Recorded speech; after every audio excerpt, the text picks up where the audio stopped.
just say we work every single day to try to figure out how to decrease the pressure on that jail. We have implemented programs. I've attacked demographics of people that are in our jail. I don't take ICE holds. I don't keep DOC anymore. I don't keep city prisoners to that extent.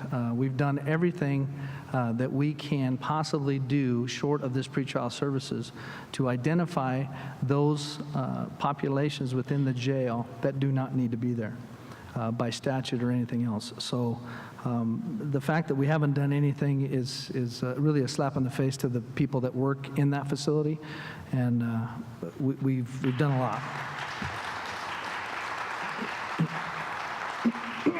Vic, any other thoughts? Yes, just like Mr. Taylor said, it is a challenging proposition, and we need to work together with all the other law enforcement agencies and the district attorney's office and the judges and everybody to come up with a solution. Okay.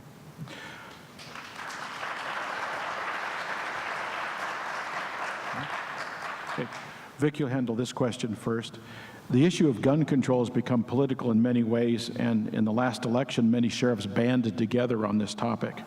What's your position on gun control, and what is your position on issuing concealed carry permits? The first thing with the gun control, the problem isn't the law-abiding citizens with the guns, it's the criminals and the persons with mental health issues that is the problem.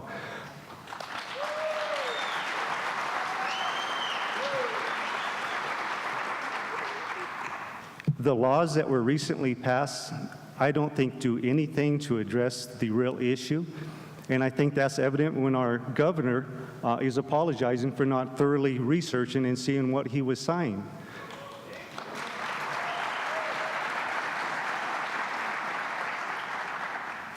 I think it would have showed much more strength if we would have had all of our sheriffs join on that lawsuit and not just 55 or 56 of them.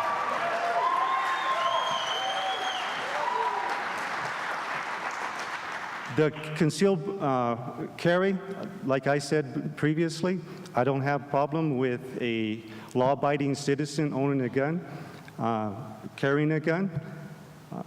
Some of the tragedies maybe could have been avoided. There's stories in the news all the time, both for and against it. But if you have an armed, law-abiding citizen, at least we have a chance out there. We're not bringing a stick to a gunfight.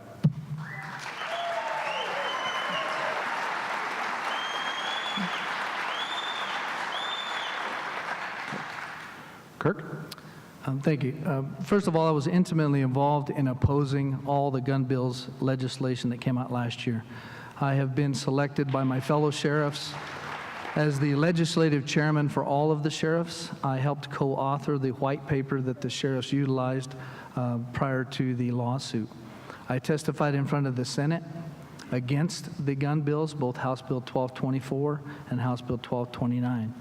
We were actually able to successfully kill House Bill 1226, I believe it was, that wanted to prohibit weapons on university, concealed handgun weapons. I've given out more concealed handgun permits in this county than any time in its history. We have over 60% increase in our concealed handgun permits.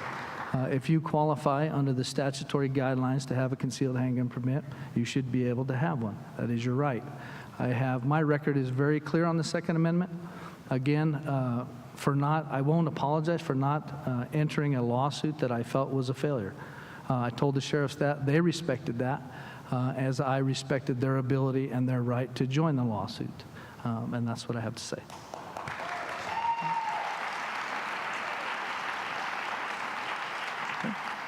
Vic, any other thoughts on that topic? I'm good. Okay. Kirk, you'll handle this question first. What is your feeling about unionization at the Sheriff's Department? I'm sorry, I didn't. What is your feeling about unionization at the Sheriff's Department? I don't have a problem with unionization as a broad spectrum. I think everybody has the right to organize. They have the right under the First Amendment to do so. There is a process that is utilized for that. Having said that, the statutes under which a sheriff operates, specifically 30-10-506 and 30-10-106, if you want to look those up, give the exclusive authority to the sheriff to set wages and benefits for their employees. It also gives him exclusive statutory language authority to set policies and procedures. So it has been my stance and my interpretation, as well as many, many others, that does not give me, as your elected official, the ability to turn over those statutory obligations to a union for purposes of collective bargaining, whether it be for policies and procedures, work hours, nor for wages and benefits. That has been upheld. It has not been challenged. There is not another sheriff's office in the state of Colorado that has a union in their shop, with the exception of Denver County. Denver County is not a statutory county, as we are. Denver County has a different form of government. It's a city-county model, and under their charter, they have the ability to unionize, and they have, and good for them. I support the union at the Pueblo Police Department very much, but again, they're not an elected office. You don't elect your chief of police. The legislature is clear, the statutes are clear, and I don't think it's my place to go against my statutory obligations that I sort of uphold when I took this office.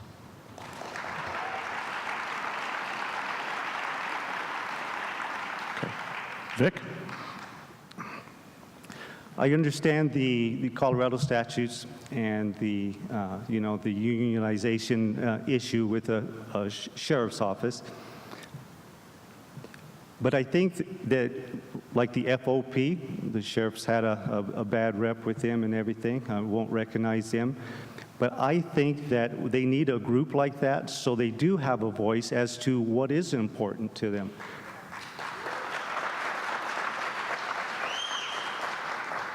During my campaign, one of my main things is the morale down there, and being able for the employees to have a voice. Maybe I've overstated the morale issue and understated the results of the morale. But the bottom line is the employees need to have a voice. I've been those employees, and I understand when you're talking to a management that is my way or the highway, that you're not going to get very far. So I would like to have an administration and a working relationship to foster good morale, and that good morale is going to turn into a good product or service for whoever your customer is. And our product is public safety.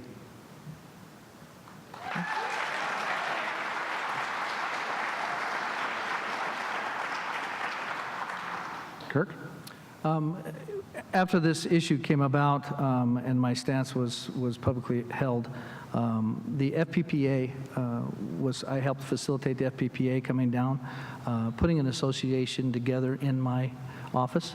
That was successful. That is available to the individuals as a legal defense fund. Also, my own officers, deputies, and staff started a sheriff's it's called a SAFE program, which is their association where they can raise money and put that towards helping other employees to increase the morale, if you want to call it that. Actually having a fundraising golf tournament this Saturday, and all the money goes to SAFE. So that's their organization. They have legal defense, and I've been very supportive in facilitating that for all the employees.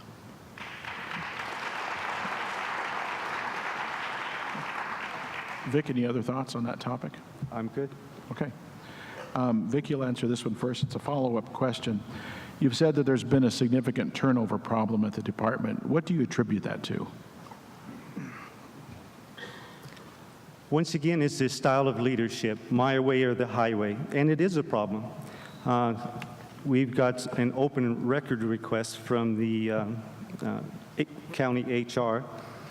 A recent article from Channel 13 about El Paso County Sheriff's Office and some things going on there. They have a 2.3 employee per month turnover rate in an organization that's twice the size of ours. Since our current sheriff's been in, he has a 3.9 per month, full-time employee turnover rate. The previous 2 years before Kirk took office, the turnover rate was 0.33 full-time employees per month for 2 years before his. Since Kirk has taken office, he's had a turnover of 284 employees. At the budget hearing the other day, he said he had 346 employees on staff right now. That means we're looking at a little over an 80% turnover rate since he's been in there. Now, if I was a board of directors of a corporation, whatever product or service that we're putting out, and you had that type of turnover rate, the board of directors would be asking the CEO what's going on. The citizens are the board of directors, and you need to be asked what's going on.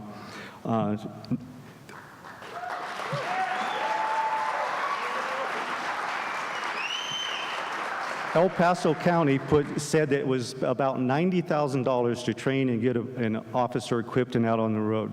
So with that in mind, with our turnover rate, it'd be $4.8 million. Now, maybe our cost isn't that high because we have, with this turnover rate, dispatch, detention, and patrol. So, but it's something to ponder.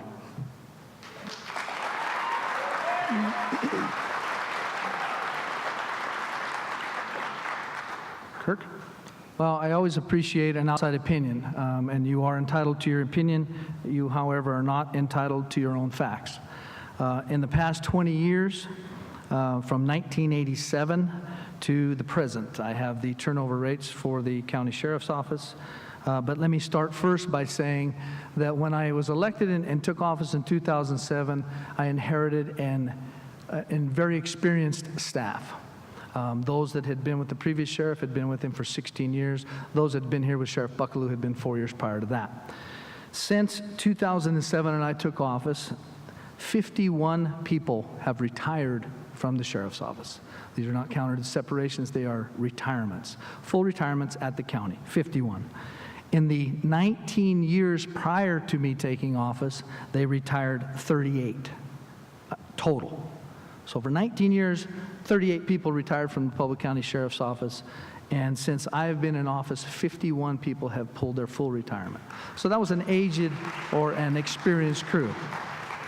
When I took office in 2007, my turnover rate, including taking off the command staff from the previous administration, was 15.2%. This last year was one of my highest at 11.8%. I have the numbers from 2011, 7.6%. 2012 was 8%. It's right in line, in fact, a little bit lower than my predecessor, and nowhere near the 40.61% in 1987 when Sheriff Buckaloo came in. His next one was 22%. His next one was 18%. So as far as a corporation is concerned, I have right before 40% of the people that started with me are still employed. I have the pie chart. My opponent saw it when I presented my budget, and so it's just not the numbers that he discussed.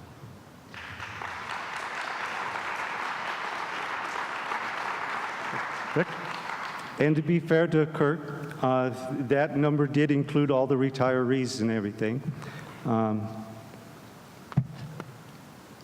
But I have one here that is 8 pages, and they're not full pages.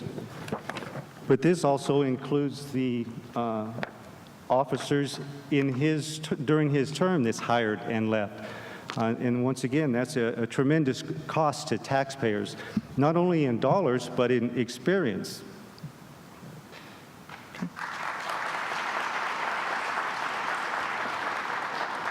I would agree with any time someone comes in and we train them and they leave, it costs